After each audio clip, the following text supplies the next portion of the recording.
Good morning, everyone.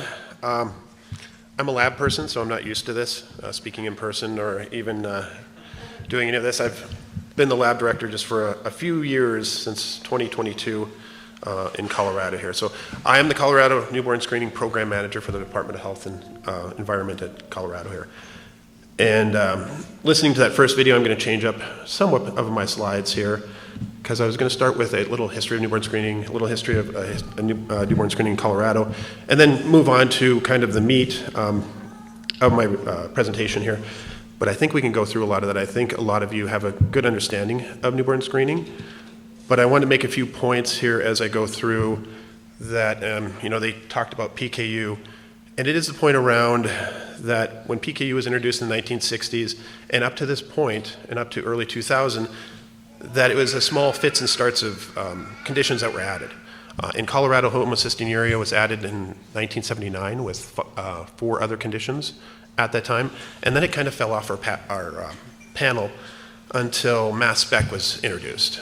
Mass spec allowed us to do, in Colorado, we went from testing right around 9 or 10 disorders, to we jumped up to like 30 disorders in 2006 when we added mass spec in Colorado. And then at that time, as Dr. Levy, brought up that they brought up is the RUSP was added, the Recommended Uniform Screening Panel from the Secretary of Health and Human Services. And then they started to evaluate conditions since we had this explosion in conditions. And each state is allowed to determine how they implement or if they implement those conditions. So in Colorado here, we test for Colorado and Wyoming. There's 68,000 births, 63,000 in Colorado, and about 5,000 annually in Wyoming. We are a 2-screen state, so we get a first screen in like 24 to 48 hours, and then we have one at 8 to 14 days of life. We are a fee-based system. We charge $111 for all services that we provide. We're open 6 days a week, and we work holidays. And there's 17 full-time employees, including me. Some of them are grant supported, some of them are supported by the fee, so some of them are term limited, so they're not, in 4 years they may not be there, but right now that is our current staffing and whatever. And we have a Connect to Care model in Colorado. So what that means is that in Colorado we contract with, and some of you may have met or seen Dr. Baker, we actually contract with that group in Colorado. So we put out to bid that one of the first calls from the families or the pediatrician after we see an abnormal screen is from a genetic counselor at Children's or an endocrine specialist or something, depending on what the condition is that we're calling out. And then that gives the family and that pediatrician, since we're testing rare diseases, a point of knowledge so that they are just not out there trying to research and give the family information. This was really evident when we added SMA, spinal muscular atrophy, in 2020. Is that a lot of doctors were we had 6 or 7 cases the first year, and it was shocking that a lot of them were just overwhelmed with all of a sudden having to describe that and tell the families what they had to do. But since we had a genetic counselor and we had a neuromuscular specialist on call, that they were able to transition those families into treatment right away. So it's a benefit of our program. Not all programs have that. Some of them just call it the PCPs. And then quickly our timeline, again, like I said, so we started testing in 1965. You can see throughout this that there is a kind of a 9 conditions added up to 2000. And then right around 2006, 2007, when we had mass spec, we really exploded. And then we paused for a while, and as things were added to the RUSP, Colorado kind of fell behind. And this became of national concern to not only Colorado, but for Colorado, but for other states. And then there became a push or a focus nationally of like missed by zip code.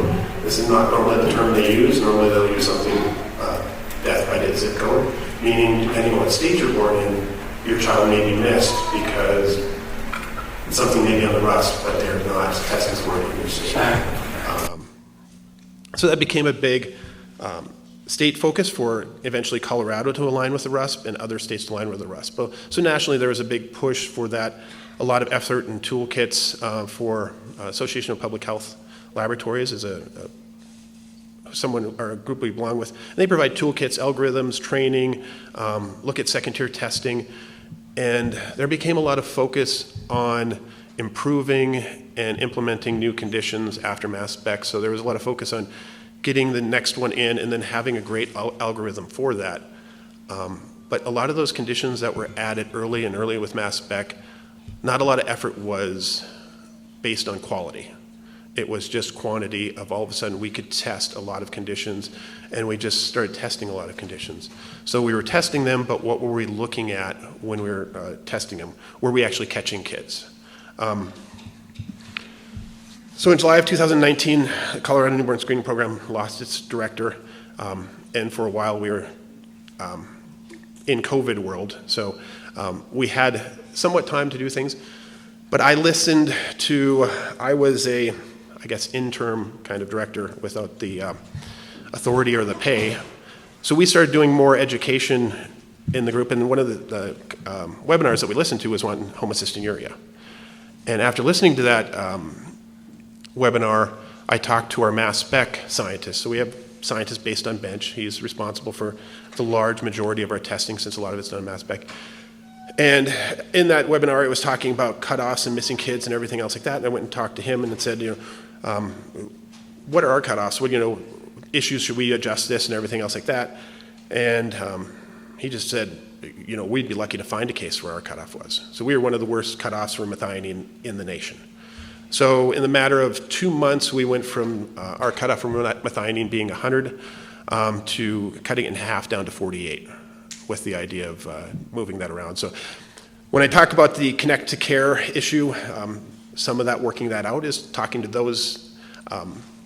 Since we call these out, there was a lot of concern about how many false positives we were going to have.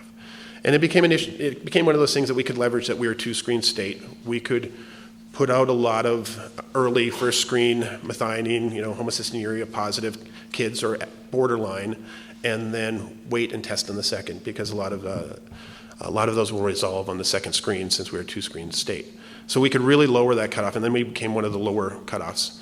So right now, when we were at 100, we're right around 99%, meaning of our cutoff, normally you try to have like a 3% that goes to review. We were at 99%, or 1% was only going to review, so now we're right around 4% go to review and based on our cutoff. It is still not a good system, meaning that it's not a great analyte for homocystinuria. We don't have second-tier testing in Colorado for that. Coming up in the next 3 months, we will be purchasing mass specs. So by September 30th, we'll have mass specs that we own and that we can actually do second-tier testing, or we can do testing that is not currently on a panel or something pre-made for us. We have that limitation right now in Colorado. But that's the overall generation. I think where am I at for time? Are we? 3 minutes? Okay, I spoke fast and I went a little quick there, but